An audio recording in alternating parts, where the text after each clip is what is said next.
रजाडे गावात महावितरणचा गलथान कारभार, 16 तास वीज बंदीला गावकऱ्यांचा संताप, सरपंचाचे बेमुदत उपोषण।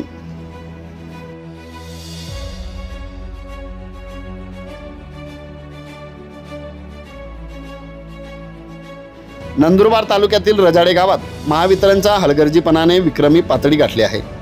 दिवसातून तब्बल 16 तास वीज पुरवठा खंडित राहतो, तर उरलेले 8 तासही वीज पुरवठा नियमित होत नाहीत। यामुळे शेतकरी आणि ग्रामस्थ त्रस्त झाले आहेत।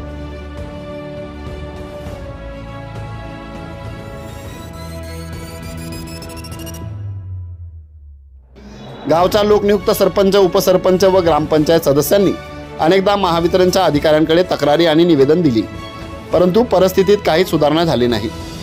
अखेर महावितरणच्या निष्क्रियतेला कंटाळून सरपंच रवी मराठे यांनी ग्रामस्थांसह महावितरण कार्यालय नंदुरबार समोर बेमुदत उपोषण सुरू केले आहे। मागण्या पूर्ण झाल्याशिवाय उपोषण सोडणार नाही असा ठाम पवित्रा त्यांनी घेतला आहे। गावकऱ्यांचे साहस व लढावृत्ती पाहता महावितरण प्रशासनाला लवकरच निर्णय घ्यावा लागेल, अन्यथा आंदोलन अधिक तीव्र होण्याची शक्यता वर्तवली जात आहे। सरपंच रजाडे, मी आज 4/2/2025 पासून महाराष्ट्र वीज वितरण कंपनीच्या कार्यालयासमोर बेमुदत उपोषणाला बसलो आहे। याचे कारण असं आहे की यांना वारंवार 2 महिन्यापासून वारंवार निवेदन देऊन सुद्धा यांनी आमच्या रजाड्याकडे दुर्लक्ष केलंय।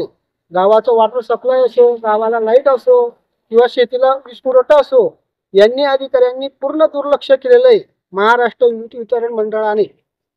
म्हणून मी आज 4/2/2025 पासून सरपंच, उपसरपंच, सदस्य व ग्रामस्थ आम्ही पूर्णपणे उपोषणात बसलेलो आहे। जोपर्यंत आमच्या मागण्या पूर्ण होत नाही तोपर्यंत आम्ही उपोषणात बसणार आहोत।